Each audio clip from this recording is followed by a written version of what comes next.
Good afternoon, everyone. Hi, this is Bruce Marshall from Simpler Trading with tonight's market update for Wednesday, September the 23rd. And crazy day today. I feel like I always say that. We ended up down 67 points on the S&P today, the SPX. And when we came in this morning, here's the SPX. And we came in this morning and we were we were going a little bit higher. Matter of fact, I think we were up about 12, I think, at the open on a follow through of this, nice little move up into the close yesterday overnight. And then I thought we probably were going to go higher, and this may start the trend higher. And if you saw the video I did last week, I'll explain. I'm going to go out on a larger time frame. We'll look at this, but you see that skyline right there? We touched that, and we're just up and away yesterday. That's yesterday's. And then this is the overnight session, and then it's today.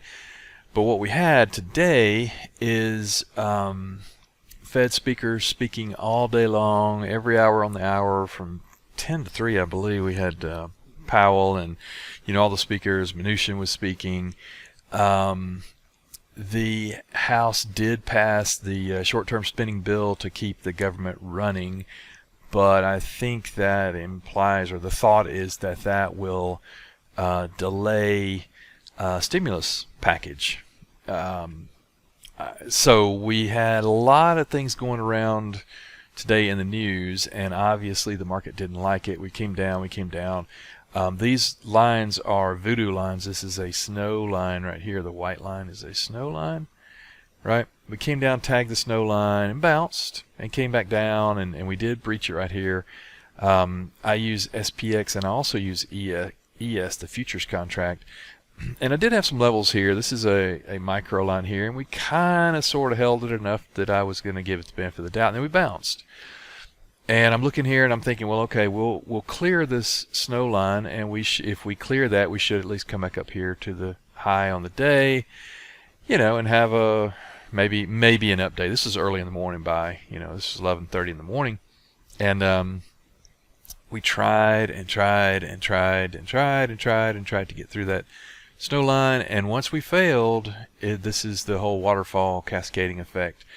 It just gave up, and we went totally south here and went down 67 points in the S&P, and we came down to almost to this snow line down here. So let me back out real quick and show you what these mean on a larger time frame, on a 1-year time frame here. Very well. Let me take these skylines off real quick, and I'll show you. It'll clean it up and make it look a little bit better. All right, so if you notice right here, this was the all-time high. This was COVID starts, and we free fall down, and we come down. Notice we just come right down into this. It's a tree line. There's a lot of Elliott wave behind these lines that I don't understand, but I know they work. And so then we come back up, and we're ripping. We come back up here, take out the all-time high, and hit that new all-time high. And then this, we start giving all this back, and notice we came down. We actually kind of tried to make a couple of bounces here, and even this, you see the little green in between the red. It hasn't been a free fall. I'll zoom in here real quick and show you. So we sold off hard, into this, and this was, look at that. We came up, and we touched that voodoo line, 3588. The voodoo line was at 3587. So, pretty accurate. But anyway, so it failed, and we came down here. Now we're chopping around. We came back twice to the tree line, and we failed. Now here was a critical point. That snow line that I was just showing you on the 1-day chart. I was looking at that, and I said, if we take that out, we'll go back up here, to some level up here. And we didn't. We came down here into the lower skyline here. So notice we are now sitting just slightly above that. If we take that out, now there are other smaller levels on smaller time frames. So if we take that out, there's a pretty good chance we're going down here. This is the S&P.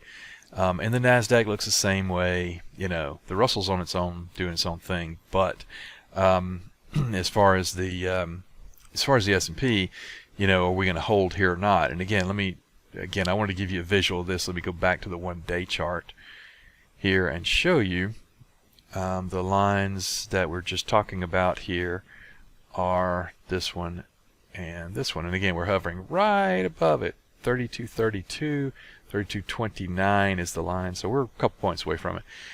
If this holds and bounces, and I'm looking at other indicators, multi-time frame, Keltner channels, moving averages, so forth, makes me think that this actually might hold and we might bounce this way. Still too early to tell, but again, if this fails, this is going to open a door up for more downside. So, excuse me, that's what we have to be aware of right now. Excuse me.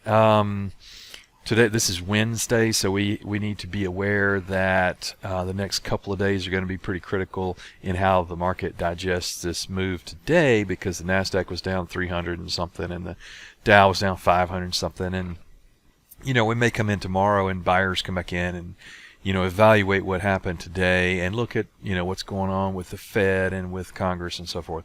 And maybe buy this bounce. I can't tell. I'm looking at everything I can look at, and I can't really tell right now.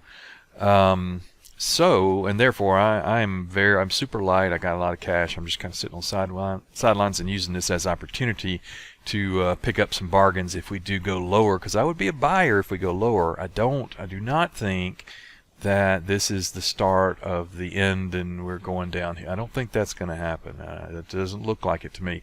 It looks like we have a pretty good chance of bouncing here. Very critical level here. So all that being said, keep tight stops on everything. Be really selective on your trades until we get a direction, either up or down. And of course, we might get into one of these kind of chop modes for a while that I've been talking about. And that's fine too. We can trade that up and down within swing ranges, but again, just tighten up your stops, kind of be light on everything, and watch things a lot closer than normal, because this is not a trend. This is not a trending market like this was. This is easy stuff. This right here, big question marks every day at the end of the day. Well, that doesn't make any sense. What do you think is going to happen tomorrow? I don't know. No way to tell. Because again, we could be way up, we could break and go this way, and we're very heavily news driven, which makes it even more complicated to try to figure this stuff out. So be careful. Don't get back all your profits from all of this. Keep a lot of cash. Be very, very selective on your trades. I'm only keeping 2-3 trades on at once. And it's working better, so I can focus on the ones that I really, really want to take. So I just want to stick to the S&P for today, because the NASDAQ looks the exact same way. But again, there's not a lot to do here, but kind of wait and watch and look for selective, honey badger stocks and selective opportunities. So that's what I've got for today. Hope that helps. Hope it makes sense. And I'll see you guys at the next update. Thanks. Take care.